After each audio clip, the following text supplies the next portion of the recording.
महावीर बिनो हनुमाना, राम जासु जस आपु बखाना। प्रणम पवन कुमार, खलवन पावक ज्ञान घन। जासु हृदय आगार, बसहि राम सर चाप धर। भगवत कथा रसिक महानुभाव भक्तिमती देवियों, पिछले कई दिनों से श्री हनुमान जी महाराज के दिव्य पावन अलौकिक चरित्र का हम सब चिंतन करते रहे हैं। आइए आज उसी क्रम को आगे बढ़ावें। वस्तुतः ये श्री रामचरितमानस में 2 यात्राओं का वर्णन किया गया। 2 महान पुरुषों के द्वारा 2 यात्रा की गई और वे महापुरुष हैं भक्त शिरोमणि श्री भरत और दूसरी ओर राम भक्त श्री राम भक्तों में अग्रगण्य श्री हनुमान जी महाराज। और उन दोनों यात्राओं में एक बहुत बड़ा अंतर है। श्री भरत की यात्रा में सारी अनुकूलता ही अनुकूलताएं सामने आई। यहाँ तक कि गोस्वामी जी ने लिखा कि पृथ्वी ने कुछ कंटक कंकड़ आदि को भी छिपा लिया कि जिससे श्री भरत को के चरणों को कष्ट न हो। कुछ कंटक कांकरी कुराई, कटुक कठोर कुवस्तु दुराई। मही मंजुल मृदु मार्ग कीने, त्रिविध समीर बहाई सुकलीने। इतना ही नहीं, किए जाहि छाया जलद, सुखद बहई बर्बाद। तसमग भयो न राम कह जस भाव भरत ही जात। तो ऐसी ही विलक्षण कोमल यात्रा थी श्री भरत के द्वारा। और दूसरे जो दिव्य हमारे जिनके चरित्र की चर्चा कर रहे हैं श्री हनुमान जी महाराज, उनकी यात्रा में विघ्न ही विघ्न एक के बाद दूसरे आए।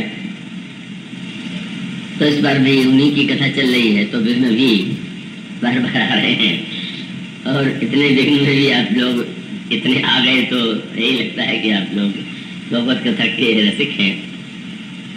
वस्तुतः ये बड़े महत्व का सूत्र है।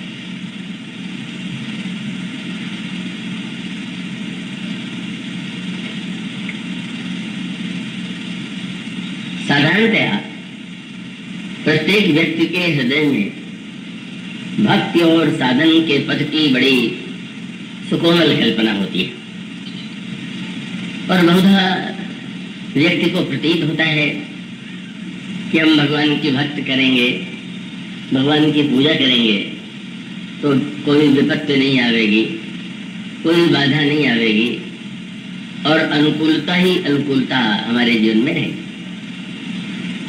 किंतु श्री हनुमान जी की यात्रा यह बताने के लिए कि नहीं हो तो दोनों संभव है। श्री भरत की यात्रा में अनुकूलता की पराकाष्ठा है तो श्री हनुमान जी की यात्रा में प्रतिकूलता की पराकाष्ठा क्यों है, क्या तात्पर्य है, थोड़ा आप एकाग्र मन बुद्धि चित्त से सुनेंगे तो उसका आनंद ले सकेंगे। श्री भरत जी ने जिस चित्रकूट की यात्रा की वो तो आप उस शब्द से ही चित्रकूट वह दिव्य स्थान है जहाँ पर आप में से अधिकांश लोग तीर्थ यात्रा के लिए गए होंगे। तो ये जो चित्रकूट है वहाँ पर भी ऊंट पर्वत को कहते हैं और चित्रकूट में भी जिनकी सबसे अधिक महिमा है वह पर्वत जिन्हें कामदगिरि के नाम से पुकारा जाता है। साधारणतः व्यक्ति जिनको कामदानाथ कहता है वो इस दिव्य चित्रकूट में भगवान राम, सीता जी और लक्ष्मण का निवास है और उनका दर्शन करने के लिए श्री भरत जाते हैं। हनुमान जी की यात्रा भी लंका लंका कहाँ रहे का निवास कहाँ है? गिरि त्रिकूट ऊपर बस लंका, जह रह रावण सहज असंख्या। लंका त्रिकूट पर स्थित है। तो चित्रकूट और त्रिकूट, इसको, इसके रहस्य को, इस शब्द के तात्पर्य को समझ लेना चाहिए। त्रिकूट शब्द का अर्थ है जहां पर 3 शिखर, और चित्रकूट का जहां पर एक गिरि शिखर है श्री कामदानाथ जी।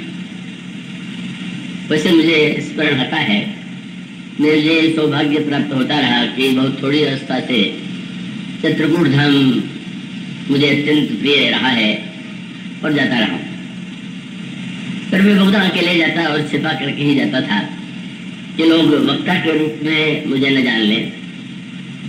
तो उस इन यात्राओं में एक ऐसे सज्जन मिले, बहुत भोले भाले और बड़े सरल स्वभाव के।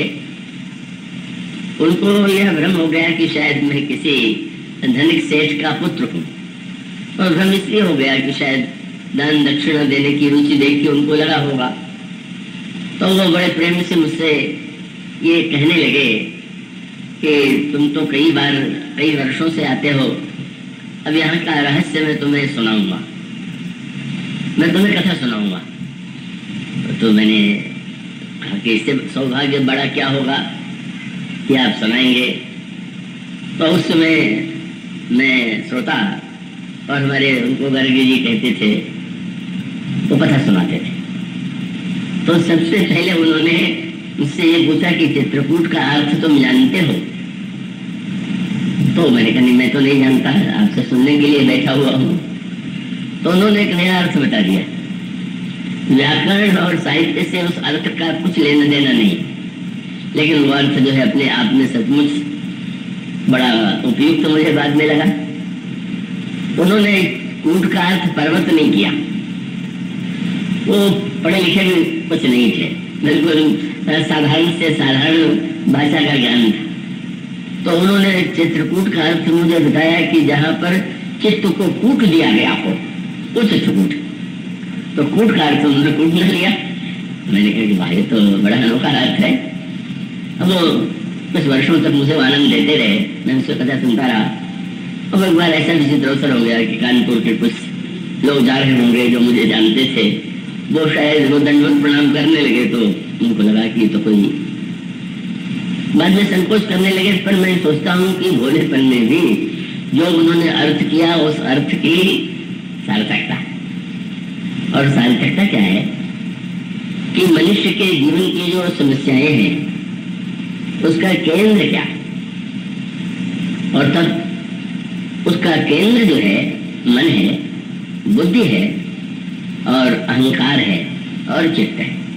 ये अंतःकरण के 4 जो विभाजन किए गए हैं और जो 4 नाम दिए गए हैं, वही हमारे आपकी समस्याओं का सारा केंद्र है। हम लोग समस्याओं का समाधान केवल बाहर ढूंढते हैं, पर अपने हृदय में ही जो समस्याओं का समाधान है उस ओर हमारी दृष्टि नहीं जाती। और मन बुद्धि अहंकार में भी सबसे अधिक जटिल समस्या चित्त की है, क्योंकि मन का तो प्रत्यक्ष उसकी चंचलता आपको हम सबको दिखाई देती है। और बुद्धि का प्रयोग भी हम लोग करते रहते हैं, कहते हैं कि भाई हमारी बुद्धि से स्वीकार नहीं करती या हमारे लिए बुद्धिगम्य नहीं है, जिसके द्वारा हम निर्णय करते हैं। और अहम का तात्पर्य है कि जब भी कोई कार्य करने आप चलते हैं तो आप कहते हैं मैं करूँगा, और जब कार्य ये हो जाता है तो आपके मन में यह बात आती है, आपकी वाणी से भी वो शब्द निकलता है कि मैंने ये किया।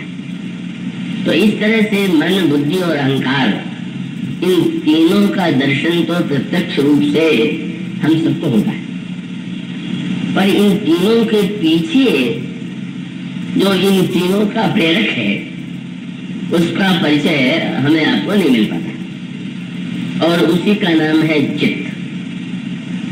चित्त का विस्तार से उसकी व्याख्या करने का अवसर नहीं है, पर इसका अभिप्राय है कि अच्छा मान लीजिए आपके मन में अगर कोई वासना आती है तो कहाँ से आ गई? या बुद्धि के द्वारा जब आप निर्णय करते हैं तो निर्णय जब बुद्धि करती है तो उसका क्या आधार होता है? और जब आप यह कहते हैं मैंने किया, तो ये इस मैं शब्द के मूल में भी कुछ है क्या? और तब उसका अभिप्राय यह है कि मन बुद्धि अहंकार के पीछे वह चित्त है। तो मन बुद्धि अहंकार का संबंध तो इस जीवन से है, पर चित्त का एक सरल अर्थ करें तो यह है कि अनेक अनेक जन्म हम सबके हो चुके हैं। तो अनेक जन्मों में जो कार्य व्यक्ति जीवन में करता है, तो मृत्यु के क्षण में और जीवन में भी उसके अंतःकरण में संस्कार जो है जहाँ संचित होते हैं, जहाँ एकत्र होते हैं, उसी का नाम है चित्त। ये जो चित्त है वही सारा केंद्र है, और समय समय पर ये चित्त ही के द्वारा कभी मन में जो आता है, एक अच्छा व्यक्ति है उसके मन में कोई बुरी बात आ जाती है, एक बुद्धिमान व्यक्ति है वो सही बुद्धि का प्रयोग नहीं कर पाता, और अहम शब्द का प्रयोग भी हम जाने अनजाने में करते रहते हैं।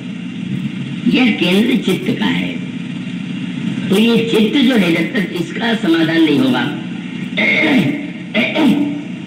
उसका अभिप्राय है कि आप मन को कुछ उपाय करके, ध्यान करके किसी तरह से विषयों की ओर से हटाने का प्रयास कर सकते हैं।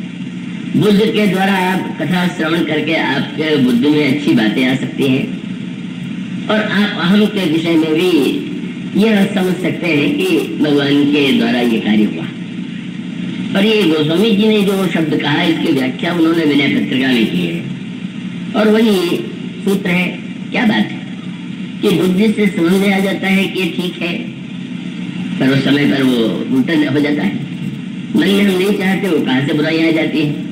हम अहम की निंदा करते हैं, लेकिन अहंकार हमारे जीवन पर विकार कर लेता है। इसका उत्तर गोस्वामी जी ने विनय पत्रिका में बहुत गंभीर पद में दिया। आपसे मैं अनुरोध करूंगा कि आप मानस का अगर पूरा आनंद लेना चाहते हैं तो विनय पत्रिका अवश्य पढ़ें। रामायण को समझने के लिए केवल किस्से कहानियों का ही आश्रय न ले लें, कव्वाली और गजल से ही रामायण को न समझें। अब तो विनय पत्रिका से समझेंगे तो आप बहुत उसके अंतरंग में प्रवेश करेंगे। तो गोस्वामी जी इस प्रश्न का उत्तर देते हैं कि ये क्यों नहीं व्यक्ति बुद्धि का या मन का वो नियमन कर पाता है। तो इसके लिए गोस्वामी जी ने एक बहुत सुंदर शब्द पद चुना, और वो ये है कि आप स्वयं भी इस जीवन में भी देखते होंगे। अगर कई व्यक्ति ऐसे होंगे कि जो अपने मुख में अंगुली डालते रहते हैं, नाखून कुतरते रहते हैं, बोलने में एक शब्द कभी कभी कर कर की झड़ी लगा देते हैं, और भी अनेक ऐसी बातें होती हैं कि जो व्यक्ति के द्वारा होता है, उसको देख के लोग हंसते हैं। पर अगर उस व्यक्ति से पूछा जाए कि भाई आप ऐसा क्यों करते हैं, तो बेचारा क्या उत्तर दे? अभी वो मुख में उंगली डालना है, नाखून को दांत से चबाना है, उसका कोई अगर उसकी व्याख्या करता है तो महान मूर्ख है। तो बेचारा ये कहे क्या बताओ, आदत पड़ गई। उसका अर्थ है कि आदत जो पड़ जाती है इस जीवन में, उसका भी छूट है। पर जो जन्म जन्मांतर से आदत पड़ गई है, वो कितना कठिन है छूटना। इसी को विनय पत्रिका में गोस्वामी जी समझाते हैं। क्या? मोह जनित मल लाग विविध विधि कोटिहु जतन न जाई। मोह शब्द का सरल अर्थ क्या? मोह का अर्थ है जान करके भी हमारा व्यवहार जब उससे उल्टा हो, इसी का नाम है मोह। गोस्वामी जी ने कहा कि यह जो मोह है, और इस मोह मूल रामायण में भी बार बार कहा गया, और अंत में यह शब्द गोस्वामी जी कहते हैं कि जन्म जन्म अभ्यास निरत चित्त, वही चित्त शब्द का प्रयोग किया गया। कब संस्कार में संग्रहित है। आजकल विज्ञान में भी जैसे का व्यक्ति संग्रहित कर लेता है, चित्र भी, भाषण भी, और अनेक रूपों में। क्या ये कोई नया आविष्कार नहीं? भगवान का ये आविष्कार पहले से ही है, और वो आविष्कार है आपके चित्त में कितना कुछ है। जब कोई ये कहता है कि देखिए कितना बड़ा आविष्कार है, तो मैं ये कहता हूँ कि निश्चित रूप से आविष्कार बड़ा है, पर वो आविष्कार नया नहीं है। अगर व्यक्ति अपने ही शरीर की ओर ध्यान दे तो आविष्कार पहले से। और उसका अर्थ क्या है कि अब किसी छोटे से उसमें अगर सीढ़ी कह करके या कोई नाम कह करके कहें कि इतने ग्रंथों को भरा जा सकता है, भाषण उसमें भरे रहे, तो थोड़ा आश्चर्य हुआ। पर आप ध्यान से देखिए, आपके मस्तिष्क में कहाँ पर वो बना है यंत्र कि जिसमें न जाने कितनी घटनाएं, न जाने कितनी कविताएं, न जाने कितने वार्तालाप संग्रहित हैं, और वो कभी कभी तो पूर्व पूर्व जन्म के भी संग्रहित हैं। और इसलिए का सच तो यही है कि मनुष्य का शरीर जो है वो ईश्वर ने जो बनाया है वही ब्रह्मांड को समझने की कुंजी। अपने शरीर को समझ लीजिए तो आपको सारे आविष्कारों का रहस्य समझ में आ जाएगा, और समझ लेंगे कि ये आविष्कार नया नहीं है, ये आविष्कार तो पुराना है। अभी परसों हम पढ़ा तो मुझे तो हंसी आ गई। हंसी की बात है तो मैं बोलता नहीं हूँ, तो पढ़ के हंसी इस अर्थ में आई कि वो एडिसन ने जब एक वैज्ञानिक था जिसने ग्रामोफोन का निर्माण किया, तो एक नई चीज थी, तो जब उसका स्वागत किया जा रहा था तो एक महिला ने ये कह करके प्रशंसा किया कि इन्होंने ऐसा आविष्कार किया है कि जिसमें शब्द ही निकलता। तो एडिसन बड़े विरोधी थे, उन्होंने कहा उसका असली आविष्कार तो स्त्रियों के रूप में भगवान ने पहले कर दिया था, मेरा तो आविष्कार है चाहे जब सुने चाहे जब बंद कर दें। मानो स्त्रियों में जो अधिक बातचीत की बात होती है उसको लेकर के उन्होंने एक व्यंग्य भरी भाषा का प्रयोग कर दिया।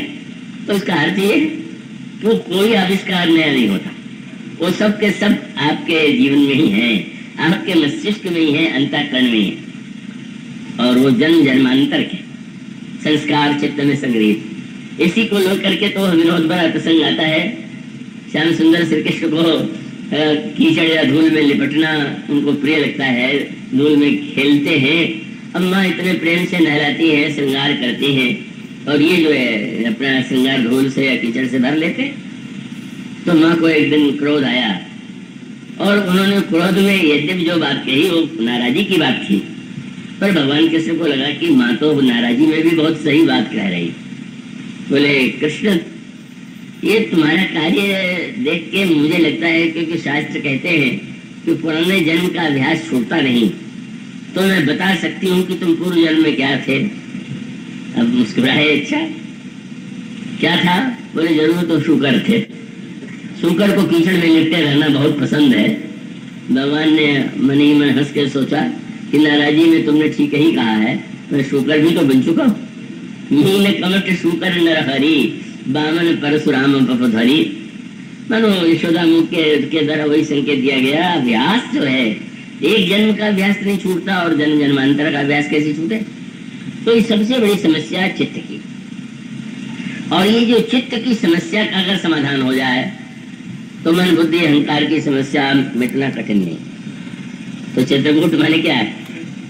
जहाँ चित्रकूट लिया गया उसका अर्थ तो यह है कि जहाँ पर चित्त पूरी तरह से शांत हो गया है, जहाँ पर सारी वृत्तियां जो उसको मनुष्य को चाहे जिधर की ओर प्रेरित कर देती हैं, का वहाँ जहाँ शांत है उसका नाम चित्रकूट।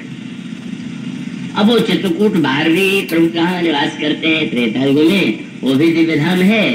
और अगर आप चाहें तो आपके अंतःकरण का जो चित्रकूट है उसका भी आपको रामचरितमानस में ही सूत्र मिलेगा। कि पूछा गया चित्रकूट, वो स्वामी जी को तो चित्रकूट बड़ा प्रिय है। तुम्हारा चित्रकूट तो हम 10 ही 5 दिन रह पाएंगे, बहुत से काम काज है। तो स्वामी जी ने कहा एक उपाय है कि अच्छा चित्रकूट शरीर से चाहे कम दिन रहना, लेकिन हृदय में भी तो चित्रकूट बना सकते हो। क्या चित्रकूट में मंदाकिनी नदी बहती है, पर्वत है और जंगल है। तो स्वामी जी कहते हैं अपने हृदय में तीनों ले आइए। दुआ रामायण में वो दुआ मिलेगा क्या? बोले राम कथा मंदाकिनी, भगवान की कथा सुनिए, भगवान का चरित्र का गायन कीजिए, उनका आनंद लीजिए, मंदाकिनी बहे। और चित्रकूट चित्त चारु, अचल चित्त जो है, जैसे ये नहीं कि चित्त में निरंतर कुछ न कुछ असंस्कार कुसंस्कार आ रहे हैं, जहाँ पर पर्वत के समान चित्त प्रशांत हो गया। और उसके साथ साथ जंगल क्या है? तो कहते हैं राम कथा मंदाकिनी, चित्रकूट चित्त चारु, तुलसी सुभग स्नेह बन। प्रेम ही बन है, कथा ही मंदाकिनी है, और चित्र ही चित्रकूट है। इन तीनों का संयोग बन जाए तो जैसे चित्रकूट धाम में प्रभु ने निवास किया, वैसे हमारे आपके हृदय में भी निवास करेंगे। राम कथा मंदाकिनी, चित्रकूट चित्त चारु, तुलसी सुभग स्नेह बन से रघुवीर विहार। तो चित्रकूट में श्री भरत ने दर्शन किया। पर ये तो लंका जो है वो तो त्रिकूट पर है, चित्रकूट नहीं। त्रिकूट माने जिसके 3 शिखर है, और वो क्या है? ये चित्त के 3 शिखर हैं, सतोगुण, रजोगुण और तमोगुण। ये 3 जो है शिखर हैं, और इन तीनों पर लंका का राजा निवास करता है। लंका बसी हुई है, उसका अभिप्राय यह हुआ। अब देखते हैं आपके जीवन में, हम सबके जीवन में कभी बड़े सतोगुणी विचार आ जाते हैं, कभी रजोगुण की प्रबलता हो जाती है, और कभी बड़ी तमोगुण की वृत्ति हम पर अधिकार कर लेती।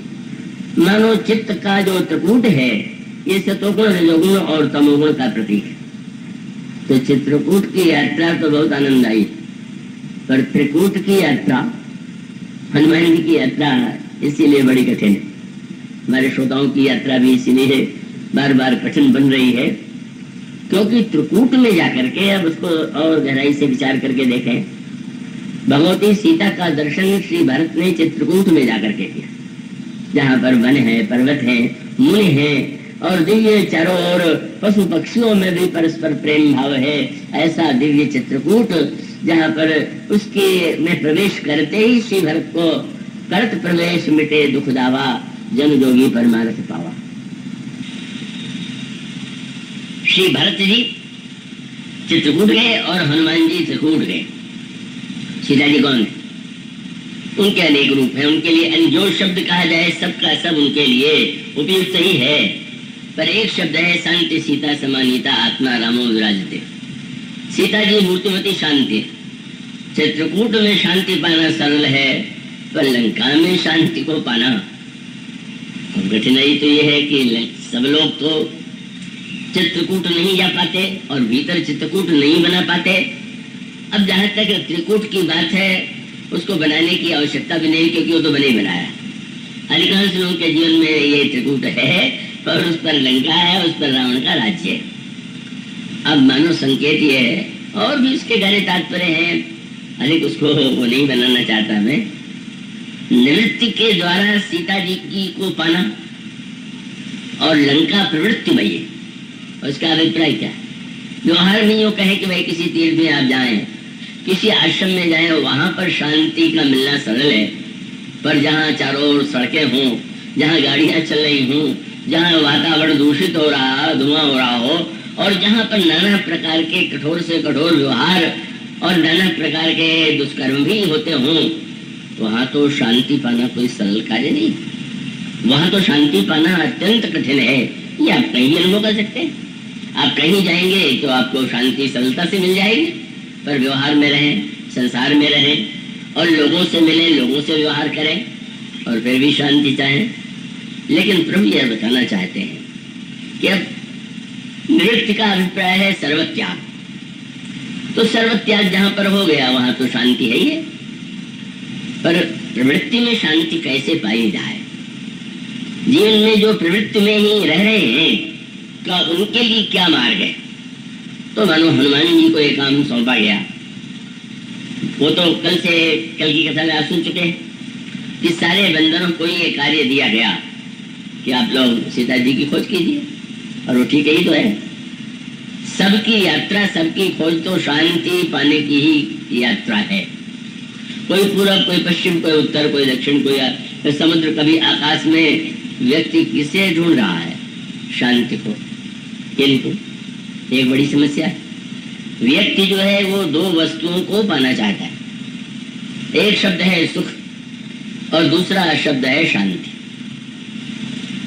अब सुख के विषय में सबसे बड़ी कठिनाई ये है कि व्यक्ति चाहता है कि सुख भी मिले और शांति भी मिले। और सुख की उसकी व्याख्या भी क्या है कि संसार के जितने विषय, जितने भोग, जितनी संपत्ति, जो कुछ प्राप्त जितना होगा उतने हम सुखी होंगे।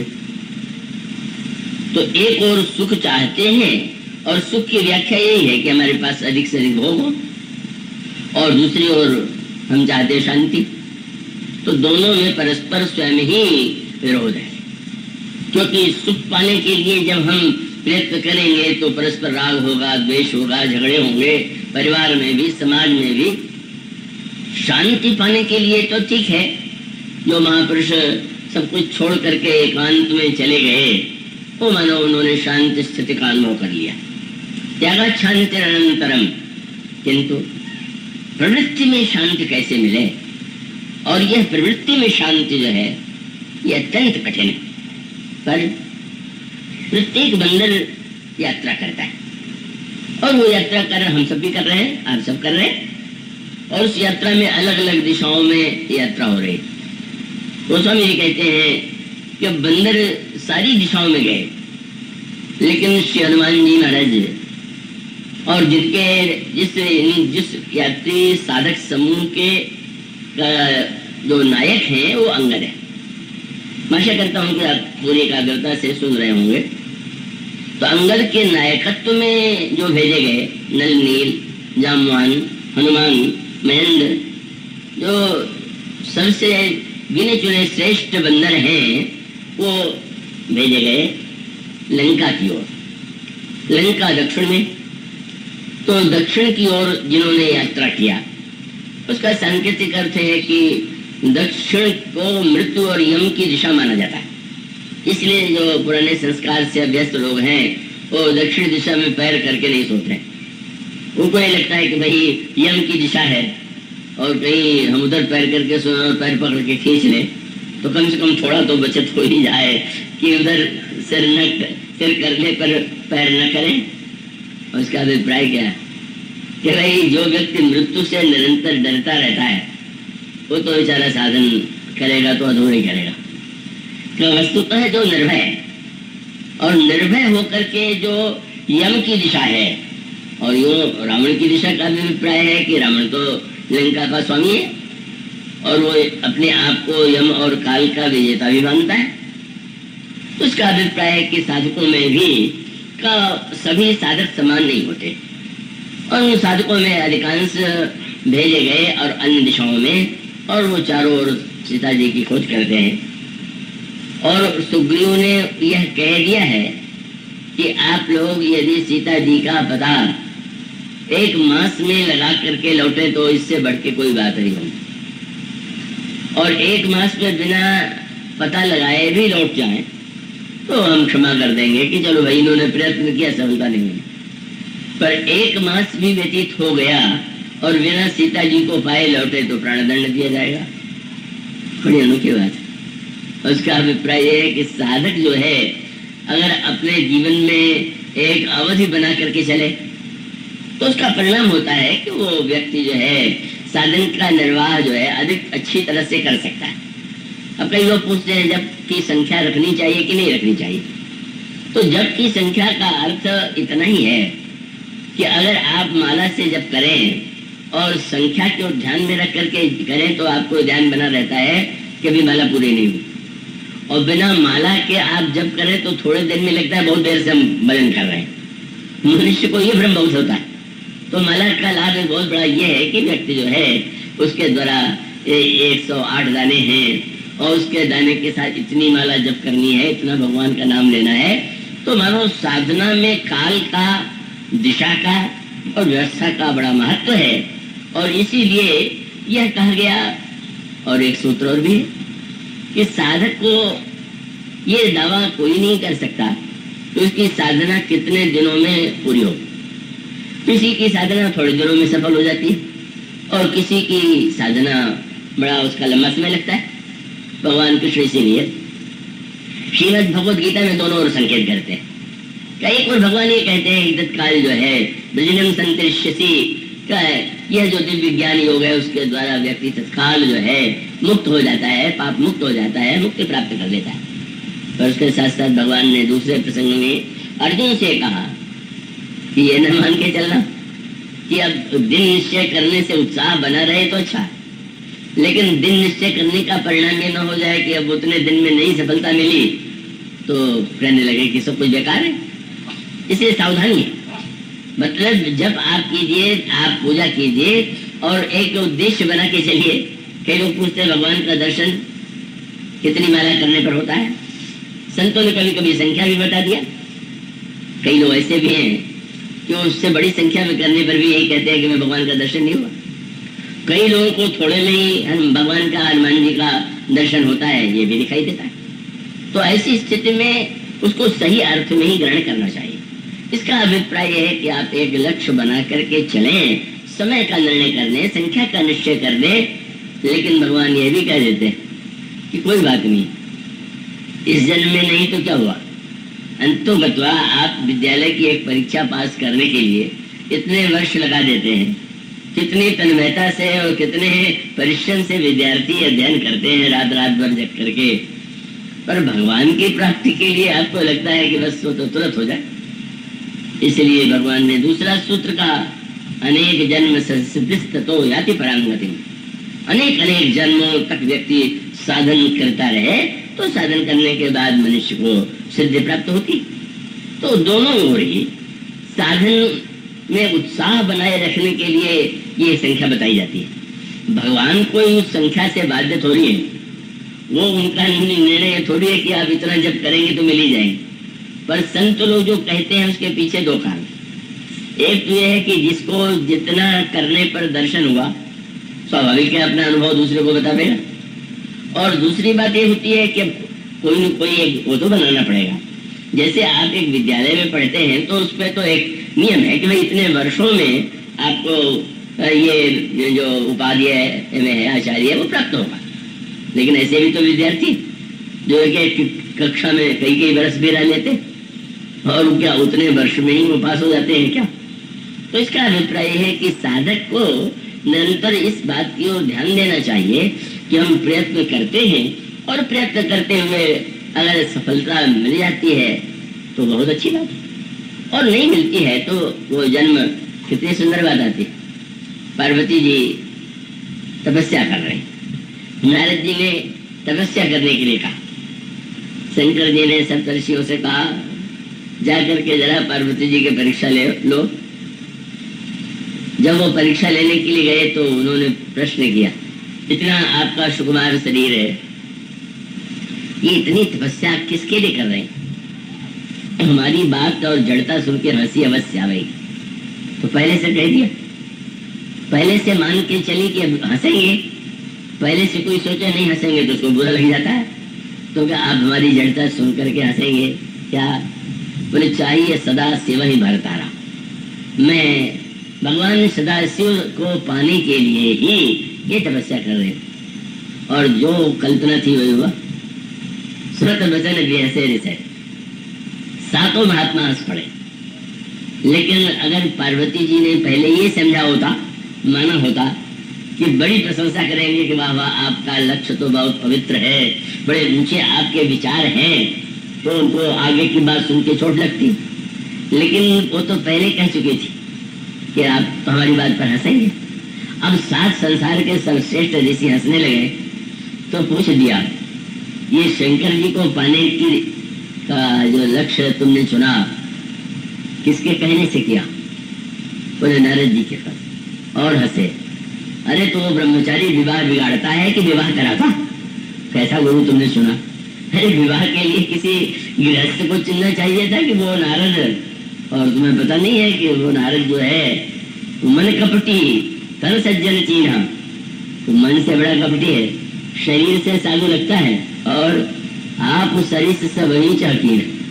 वो यही चाहता सब मेरी तरफ हो जाए। तो या तो चाहता है कि सामने वाला भी ब्रह्मचारी रहे, विवाह न करे, और देखता है कि किसी को ज्यादा इच्छा है तो बोले ऐसा विवाह कर दो कि जीवन भर होता ही रहे। बोले नारद जैसा गुरु। और बड़ा सोचो कैसी जड़ता की बात तुमने की। अच्छा ठीक ही तो है, अंत में तुम पर्वत की तो बेटी हो, नारद जैसा तुम्हारा गुरु, और शंकर को पाना चाहती हो जिसमें अवगुण ही अवगुण। ऐसा तो तुम्हारा ऐसी नासमझी कैसे आई? पार्वती जी ने जो उत्तर दिया बड़ा मार्मिक था, साधना का संकेत। उन्होंने कहा महाराज आपने पहले ही कह दिया कि तुम पर्वत की बेटी हो, और मैंने भी पहले आपसे कह दिया कि मैं पर्वत की बेटी हूँ।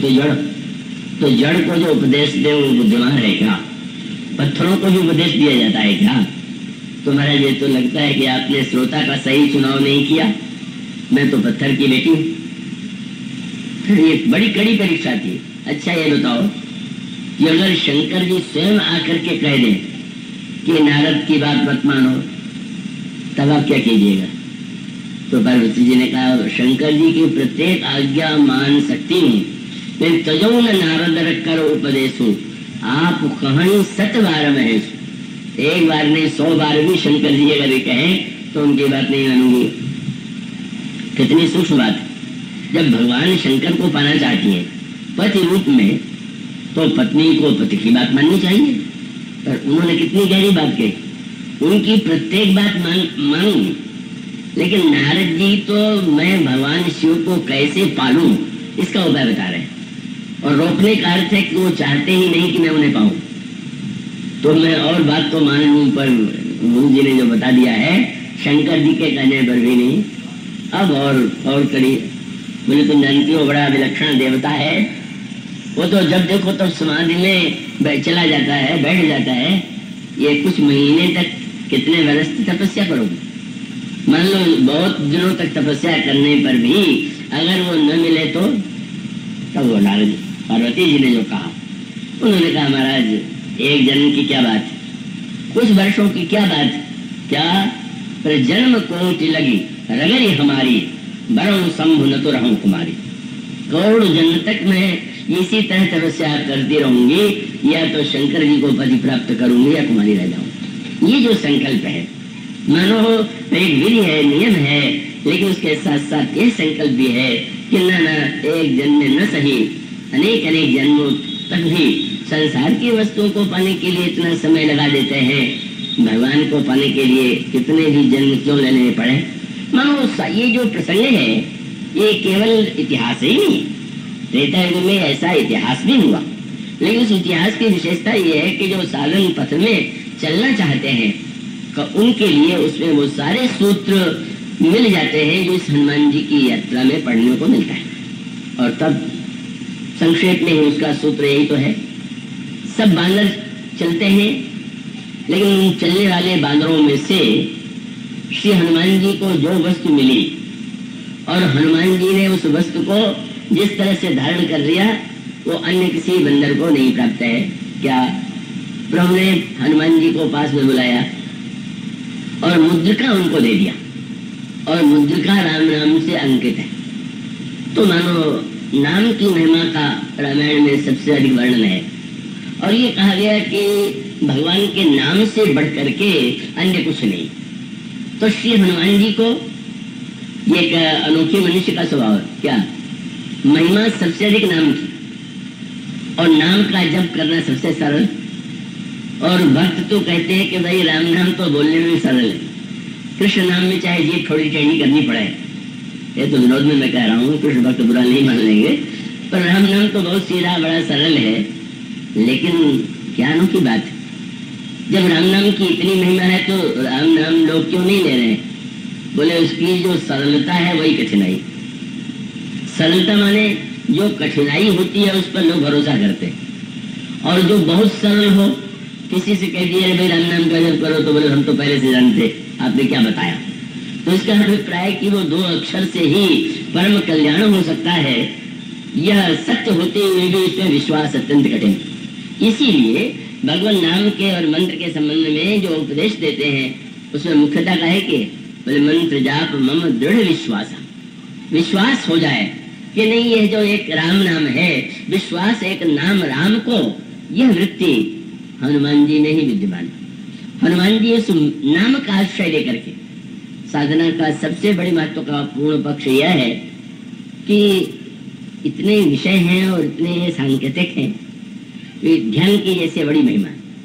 पर ध्यान का भी 2 रूप, एक तो उस वाटिका में ध्यान और दूसरे अशोक वाटिका में ध्यान। तो उस वाटिका के ध्यान में सीता जी भगवान राम का ध्यान करते हैं। कैसे? बोले लोचन मग राम ही उड़ आनी, दीने पलक कपाट से आनी, नेत्र मार्ग से हृदय में प्रभु को ले आई, पलक का किवाड़ बंद कर दिया और ध्यान में डूब गई। वही श्री सीता जी जब अशोक वाटिका में ध्यान कर रही है तो ध्यान केवल रूप का ध्यान नहीं, उस वाटिका में केवल रूप का ध्यान, और अशोक वाटिका में जय विधि कपट कुरंग संग धाई चले श्री राम, सोई छवि सीता राखिउर, रटत रहत हरि नाम। अशोक वाटिका के ध्यान में, लंका के ध्यान में नाम जुड़ा हुआ है जब, और पुष्प वाटिका में केवल रूप का ध्यान। उसका अभिप्राय ये जो नाम है, इसको गोस्वामी जी ने बड़ा सुंदर रूप दिया। सूत्र यह है कि आप क्या करते हैं, आप कमरा बंद करके ही तो पूजा करने बैठते हैं। अब केवल आप किवाड़ बंद कर लें और मन का किवाड़ न बंद करें तो अधूरा किवाड़ बंद करना हुआ, पर कम से कम व्यवहार में तो आप किवाड़ बंद कर ही लेते हैं। तो ध्यान में पूछा गया कि आँख क्यों मूंदते हैं, तो बोले ये कपाट है, किवाड़ है। आँख खुली हुई है तो इतने लोग दिखाई दे रहे हैं, आँख मूंदने का अर्थ है कि हम इसको नहीं देखेंगे। तो नहीं देखेंगे तो मानो किवाड़ बंद कर लिया। किवाड़ खुला है तो चाहे जो आ जाए चाहे जो चला जाए, इसलिए किवाड़ बंद करते हैं। और उस किवाड़ को गहराई से बंद तब किया जाएगा जब मन का किवाड़ भी बंद कर दिया जाए। वो बहुत कम लोग कर पाते हैं।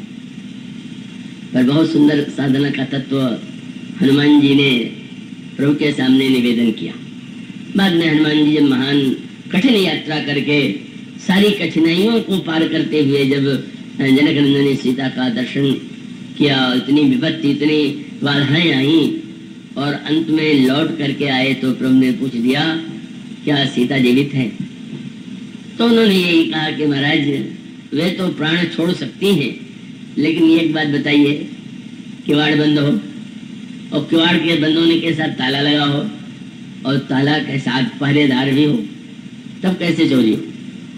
अब यह संकेत किया गया।